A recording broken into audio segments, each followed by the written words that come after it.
नमस्कार श्रोते मित्र हो. कथारस सादर करत आहे ज्येष्ठ साहित्यिक रामचंद्र सडेकर लिखित कादंबरी हुंदका. प्रकरण 22. कामावर जाण्याची इच्छाच राहिली नव्हती वामनला. नागेशने केलेला अपमान जिव्हारी लागला होता त्याच्या. त्या प्रक्षुब्ध मनस्थितीत घरी जाण्यासाठी निघाला असताना रेल्वेत ही क्षुल्लक कारणावरून दोघा तिघांशी तो मारामारी करण्यास तयार झाला होता. धुमसत होता नुसता तो. नागेशला बडवूनही त्याचा राग शांत झाला नव्हता. नागेश आपला अपमान करण्यात धजावला याचे कारण बिंदूच्या सांगण्यावरून आपण टीव्ही स्वीकारला. दोघांमध्ये दुरावा निर्माण होईल म्हणून वॉशिंग मशीनच्या वेळी बिंदूला विरोध करण्यास आपण कचरलो. बिंदूसाठीच आपण फ्रीजच्या वेळीही गप्प बसलो. रेखाला फिरवण्यासाठी मोटारीचा उपयोग होईल हे बिंदूने सांगितलेलं कारण ऐकून आपण दुबळ्या स्वरातच तिला मोटार परत करण्यास सांगितलं होतं. आणि बिंदूने सांगितलं म्हणूनच कसलाही विचार न करता आपण शंतनुरावांना भेटण्यासाठी आलो व अपमानाचे धनी झालो. आपण बिंदूचे मन इतके जपले पण तिने आपल्या भावनांची कदर केली नाही. आपल्या अपमानाने पेटून निघणारी बिंदू आपला स्वाभिमान जपण्यास विसरली. मामा देतच राहिला, बिंदू घेतच राहिली. मी नको म्हटलं तरी सर्वजण मलाच दोषी समजू लागले होते. हे सारं बिंदूमुळे झालं. माझी हेटाळणी होत राहिली बिंदूमुळे. मला भिकारी म्हटलं गेलं, लालची म्हटलं गेलं, पैशाचा लोभी म्हटलं गेलं. बिंदूमुळे माझी लायकी काढली गेली. मला नोकर ठरवलं गेलं. बिंदूमुळे माझा उपहास केला गेला. माझा भयंकर अपमान झाला केवळ बिंदूमुळे. बिंदू. विचार करून वामनचे डोके फुटण्याची पाळी आली होती. डोके गच्च धरूनच तो बसला असतानाच एकाएकी डब्यात कमालीची शांतता पसरल्याची त्याला जाणीव झाली. लाल बुंद डोळ्याने त्याने आजूबाजूला पाहिलं. डबा रिकामी होता. अंधेरला गाडी येऊन थांबली होती आणि संतापाने बेभान झाले वामनच्या ते ध्यानात आलं नव्हतं. घाईघाईनं उतरून तो स्टेशन बाहेर आला. नेहमीप्रमाणे बसच्या रांगेत न थांबता त्याने रिक्षा थांबवली होती. पण रिक्षावाल्याने साकीनाक्याला येण्यास नकार देताच मात्र वामन खवळला होता. जे रेल्वेत घडलं ते त्याचीच पुनरावृत्ती अंधेरी स्टेशन बाहेर झाली होती. वामन सळ हमरी तुमरीवर आला होता. काय येत नाहीस? तुला साकीनाक्याला यायलाच हवं. वामन जोरात ओरडला होता. कोणाचं ऐकून घेण्याच्या मनस्थितीच नव्हता तो.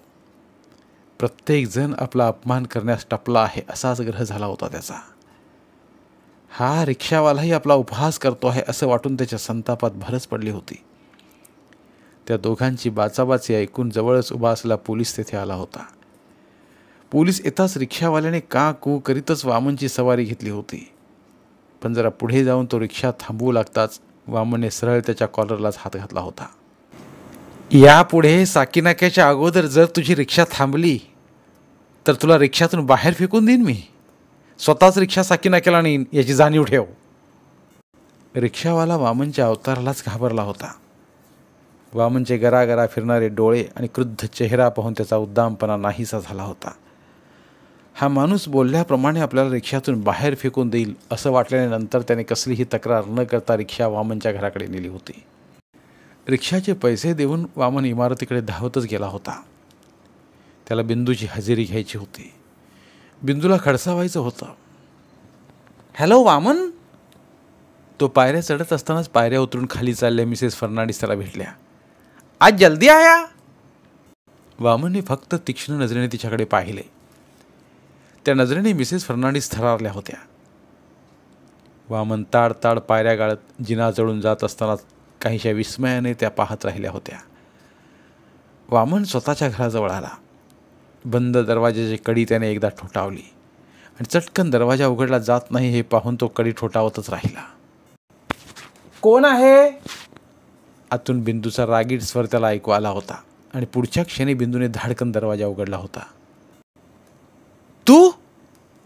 वामनला अचानक दरवाजात पाहून बिंदूला आश्चर्य वाटलं होतं आणि नंतर त्याच्या लालबुंद डोळ्यांकडे व काहीशा ओढलेल्या चेहऱ्याकडे पाहून ती किंचित धास्तावली होती. बरं नाही का तुला? 12:30 होत आहेत. मायेने तिने उंबरट्यात उभ्या असलेल्या वामनच्या कपाळावर हात ठेवला आणि तप्त कपाळाचा हाताला स्पर्श होताच ती चरकली होती. तुझे अंग गरम झाले आहे, काळजीने बिंदू म्हणाली. पण वामनने तिचा हात झटकून टाकला होता. रागाने तिच्याकडे पाहतच तो घरात शिरला होता. समोरच रेखा खेळत होती. वामनला पाहून तिने आपले दोन्ही हात पसरले होते आणि तोंडाचे बोळके दाखवी ती हसलीही होती. परंतु त्या क्षणी वामनने तिला उचलून घेतले नव्हते. पुढील काही क्षणात भविष्यात दैवाने आपल्यासाठी काय ताट वाढून ठेवले हे वामनला माहीत असते तर त्याने रेखाकडे दुर्लक्ष केले नसते. भयंकर उलतापालत घडून येणार होती आणि त्यामुळे बिचारा वामन आयुष्यभर पश्चाताप दग्ध होऊन उर्वरित जीवन जगणार होता. काय करते आहेस तू? धारदार स्वरात वामनने बिंदूला विचारले. बिंदूला त्याचा स्वर आवडला नव्हता. आत येतानाही त्याने तुचडेपणाने आपला हात झिडकारला हे तिला उमजलं होतं. स्टोव्हमध्ये घासलेट भरते आहे, आपल्या रागावर संयम ठेवीत बिंदू म्हणाली. परंतु पुढे जोड देण्यास ती विसरली नव्हती. 2 वर्षे झाली लग्नाला आपल्या, अजून गॅस मिळाला नाही. सांग तुझ्या पप्पांना, वामन तुच्छ आवाजात म्हणाला. जसा टीव्ही फ्रीज दिला तसा गॅसही देतील. तू जाऊन फक्त बंगल्यात सुतोवाच करायचं. मोटार कशी दिली तुला? म्हणाली असशील जाऊन, पप्पा बाबाकडे घेण्याची वामनची ऐपत नाही आहे. रेखाला फिरायला घेऊन जाण्यास फार त्रास होतो. वामनच्या बोलण्याने बिंदूला धक्काच बसला होता. डोके फिरले आहे की काय तुझे? होय होय, डोके फिरले आहे माझे, वामन ओरडला. पप्पा काही उलटसुलट बोलले का तुला? तो शंतनरावांना भेटायला गेला होता हे लक्षात येताच त्या अनुषंगाने तिने विचारले होते. जसे काही तुला माहीतच नाही, तुसडेपणाने वामन बोलला. मला मामांच्या कंपनीत नोकरी देण्याची कल्पना तुझीच असेल ना? नाही रे, कळवळून बिंदू म्हणाली. TV, fridge, washing machine, motor स्वीकारण्यास संमती तर तुझीच होती ना? बिंदू त्याच्या आक्रस्ताळेपणाने थक्क झाली होती. तुझ्या श्रीमंतीच्या हव्यासापोटी मला आज नाही नाही ते ऐकून घ्यावे लागले. मला श्रीमंतीचा हव्यास असता तर तुझ्याशी लग्न केले असते मी. त्याच्या बोलण्याचा राग आला म्हणून ताडकन बिंदू बोलून गेली होती. पण त्या बोलण्याने वामनच्या चेहऱ्यावर झाले फेरफार पाहून आपण फार चुकी केली याची तिला जाणीव झाली होती. मग या क्षणी माझ्याशी लग्न केल्याचा पश्चाताप होतो आहे ना ग तुला? अतिशय थंड स्वरात वामनने विचारले होते तिला. नाही वामन, बिंदू त्याच्याजवळ येत म्हणाली. मला कधीच पश्चाताप झालेला नाही. तुझ्या मनाचे खेळ आहेत हे सारे. खेळ तू खेळते आहेस माझ्याशी.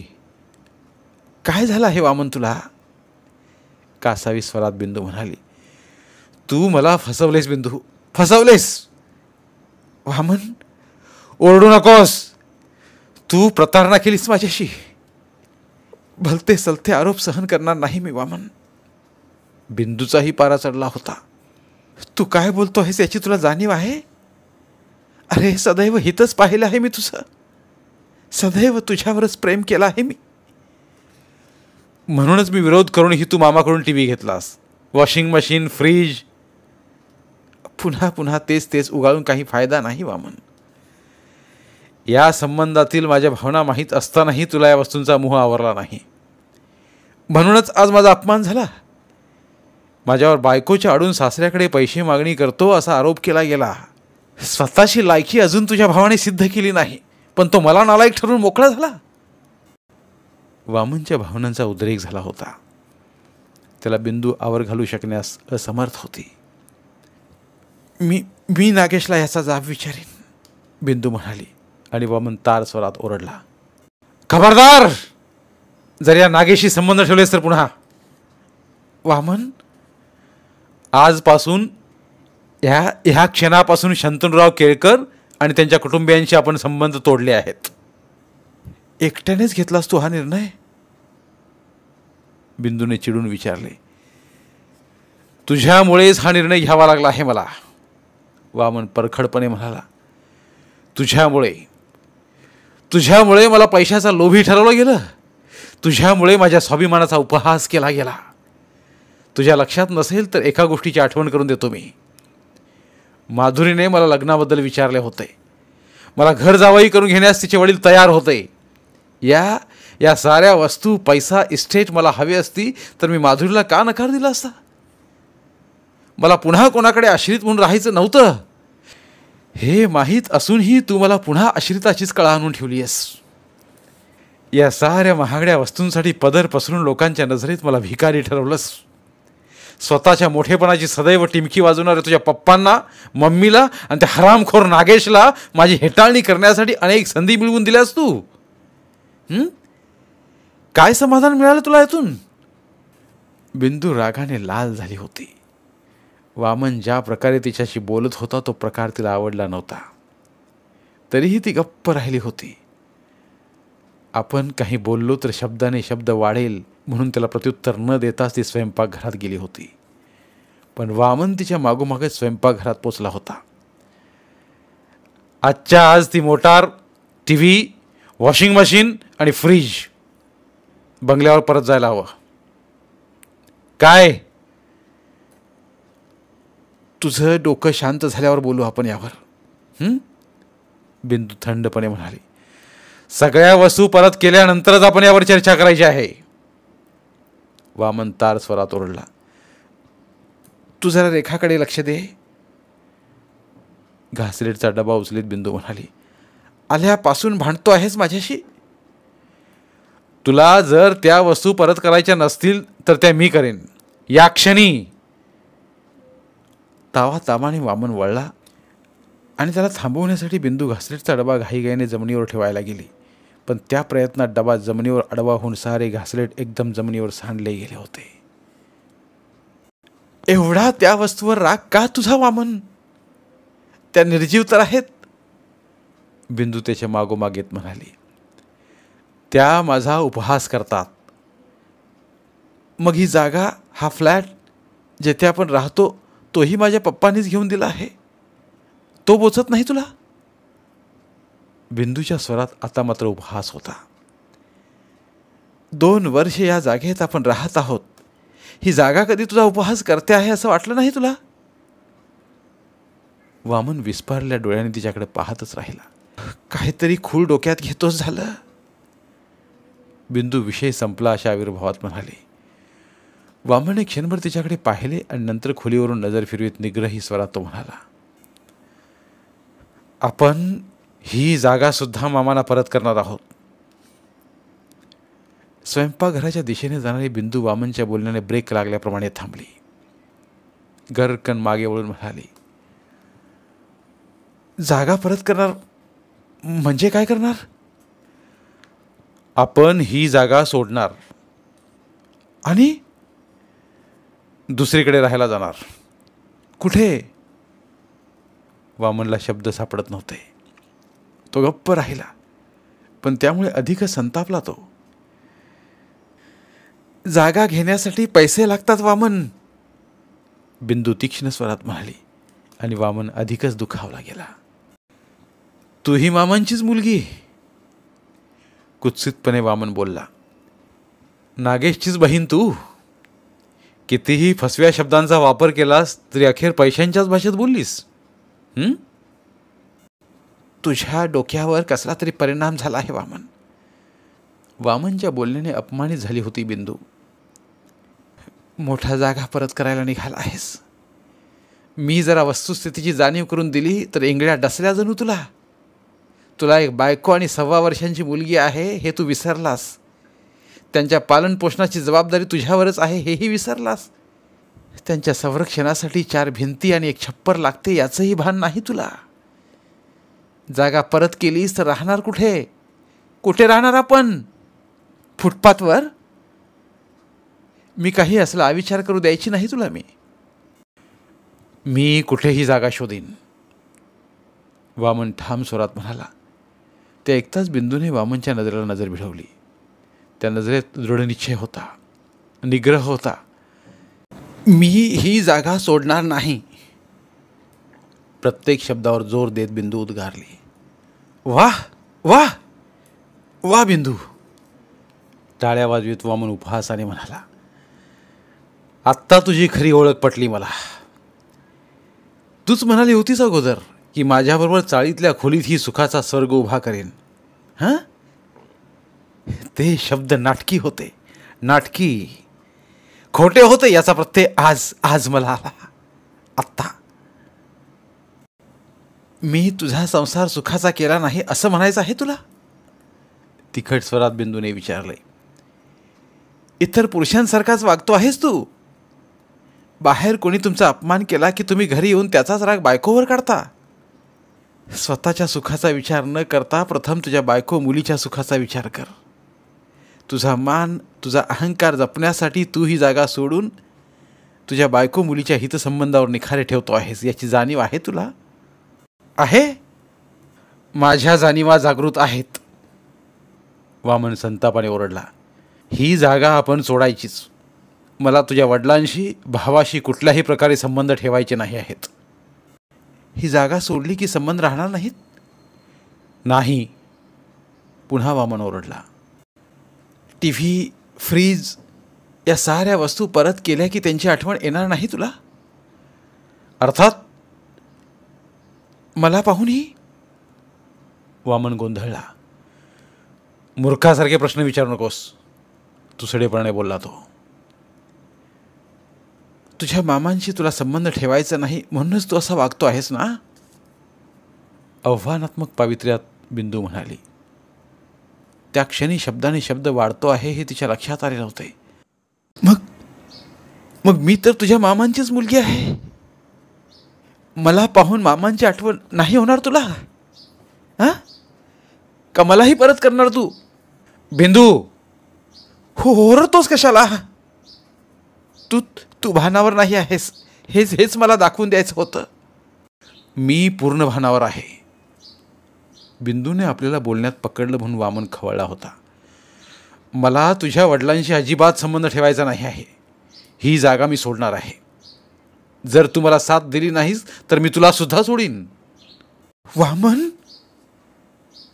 बिंदू दचकली होती, हादरलीही होती. माझ्याकडून तुला सुटकाच हवी होती. मी ती दिली असं समज. मी स्वखुशीनं घटस्फोट देईन तुला. जा जा जा, तुझ्या पैसेवाल्या बाबांकडे जा आणि पैसेवाला तरुण पाहून दुसरं लग्न कर. जा. वामन. बिंदूचा सारा नूर उतरला होता. विषयाला विचित्र वळण लागलेलं पाहून ती हबकून गेली होती. पैशानेच सारी सुखे विकत घे. मला वाटलं होतं की तुझे माझ्यावर फार फार प्रेम आहे. माझा स्वाभिमान तू स्वतःच जपशील असं मला वाटलं होतं. अचानक वामन हळवा झाला होता. माझ्या मामा आणि नागेश संबंधीच्या भावना जाणून त्यांना तू दूर ठेवशील. पण नाही, मला पाठिंबा देण्याऐवजी तू नागेश आणि मामांचीच बाजू घेते आहेस. मी कोण? एक क्षुद्र आश्रित? नाही वामन, असं काळजाला घर पडणाऱ्या शब्दात बोलू नकोस. बिंदू व्याकुळ होऊन म्हणाली. तुलाही नंतर जाणीव झाली असेल ना की आपण चुकीच्या माणसाशी लग्न केलं आहे. प्लीज प्लीज वामन, चूक केव्हाही दुरुस्त केली तरी चांगलंच. माझा राग नाही तुझ्यावर. जा. वामन. वामन. वामन बेडरूममध्ये जाताना बिंदूने त्याला अडवण्याचा प्रयत्न केला, परंतु वामनने तिला झिडकारून बेडरूमचा दरवाजा तिच्या तोंडावरच बंद केला होता. हताश बिंदू कोसळल्यागत रेखाजवळ बसली. मुसमुसत रडत असताना तिने रेखाला उचलून आपल्या छातीशी धरला होता. हे काय झालं भलतंच? रेखाचे गाल आपल्या अश्रूंनी ओले करीत बिंदू पुटपुटली. आपलं चुकलं. आपण इतकं ताणून धरायला नको होतं. बालपण आणि तारुण्याचा काही काळ आश्रित म्हणून काढल्यामुळे त्याला न्यूनगंडाने पछाडले आहे. तो न्यूनगंड दूर करण्याऐवजी आपण त्याच्यावर आघातच केलेत. पश्चाताप झाल्याप्रमाणे बिंदू रेखाला खाली ठेवून बेडरूमजवळ आली. बेडरूमचा दरवाजा खूप वेळा ठोठावला तिनं, पण वामननं तिला प्रतिसाद दिला नाही. निराशेने काळवंडलेली बिंदू स्वयंपाकघराच्या दिशेने वळली. रेखाला भरवण्याची वेळ आली होती. वामनचा राग शांत झाला की आपण त्याची समजूत काढू आणि त्याची माफीही मागू, या विचाराने तिला दिलासा मिळाला होता. स्वयंपाकघरात घासलेटचा आडवा पडलेला डबा आणि सगळीकडे पसरले घासलेटचे ओहोळ पाहून स्टोवमध्ये घासलेट भरायचं आहे याची आठवण झाली तिला. निर्जीव हालचाली करीत तिने उरलेली घासलेटची छोटी बाटली स्टोवमध्ये रिकामी केली. माझ्याकडून तुला सुटकाच हवी होती, मी ती दिली असं समज. बिंदूला वामनचे शब्द पुन्हा आठवले आणि तिचे डोळे भरून आले. स्वकुशीने घटस्फोट देईन तुला. एक वेदनेची सनक बिंदूच्या मस्तकात भिनली. घटस्फोटाच्या कल्पनेने तिचं मन विव्हल झालं होतं. जा जा, तुझ्या पैसेवाल्या बापाकडे जा आणि पैसेवाला तरुण पाहून दुसरं लग्न कर, जा. बिंदूला हुंदका फुटला. तिचं मन आक्रोश करीत होतं. डोळ्यावर अश्रूचा पडदा निर्माण झाल्यामुळे समोरचे पुसट दिसत होते तिला. 2 वर्षांच्या संसारात अचानक निर्माण झालेल्या या वादळानं बिंदू सैरभैर झाली होती. वामनने घटस्फोटाचा विषय निर्णायक स्वरात काढल्यामुळे घायाळ झाली होती ती. सारखी त्याच विचारांची आवर्तने तिच्या मनात होत होती. त्या मनस्थितीत ती स्टोव्ह पेटवण्याचा प्रयत्न करत होती, पण तिला स्टोव्ह पेटवणं जमत नव्हतं. आगपेटीच्या 2 काड्या तिनं आगपेटीवर घासताच पेटून झटकन विझल्या होत्या. निराश आणि पराभूत मनस्थितीत असल्यामुळे बिंदू दैवाचा इशारा समजली नव्हती. पुन्हा तिने नवीन काडी आगपेटीवर घासली होती. ती काडी ही पेटून विझली असं दिसताच पहिल्या 2 काड्यांप्रमाणे तिने तीही काडी जमिनीच्या दिशेने फेकली. पण ती काडी विझली नव्हती. जमिनीच्या दिशेने जात असतानाच अचानक हवेतच ती आग काडी पेटली होती. वामनशी झालेल्या बोलाचालीने व्यथित झाल्या बिंदूच्या लक्षात ही बाब आली नव्हती. पेटती आग काडी घासलेट पसरलेल्या जमिनीवर पडताच भक्कन घासलेटने पेट घेतला होता. त्या ज्वाला पाहून बिंदू भेदरून मागे सरकत असताना ज्वाळा आडव्या झालेल्या घासलेटच्या डब्याला भिडल्या होत्या. पुढच्या क्षणी डब्यातील घासलेटच्या आगीत रूपांतर होऊन आगीचा लोळ स्वयंपाकघरात झेपावला होता. बिंदूला हालचाल करण्याचाही अवधी मिळाला नव्हता. स्वयंपाकघरात अचानक उसळलेल्या आगीने तिच्या मनावर भीतीचा पगडा बसत असतानाच आगीच्या ज्वाळाने तिला विळखा घातला होता. घासलेटच्या संपर्कामुळे आणि नायलॉनच्या साडीमुळे कापरासारखी पेटली होती बिंदू. दुसऱ्या क्षणी तिच्या आर्थ किंकाळ्याने ती राहती इमारत हादरली होती. धन्यवाद. उर्वरित कादंबरी पुढील भागात. धन्यवाद. प्रिय श्रोते मित्र हो, आपल्यासाठी एक आवाहन. आमच्या चॅनलच्या प्लेलिस्ट विभागात तुमच्यासाठी शेकडो कादंबऱ्यांचे ऑडिओ बुक्स उपलब्ध आहेत. तिथे प्रत्येक कादंबरीचे सर्व भाग एकत्रित मिळतील. त्यामुळे सध्या सुरू असलेल्या क्रमशः कादंबरीच्या पुढील भागासाठी वाट पाहण्याची गरज नाही. तुमच्या वेळेनुसार तुम्ही संपूर्ण कादंबरी सलगपणे ऐकू शकतात आणि साहित्याचा आस्वाद घेऊ शकता. कृपया आमच्या चॅनलच्या होमपेजवर जाऊन प्लेलिस्ट चेक करा आणि तुमची आवडती कादंबरी निवडा. धन्यवाद.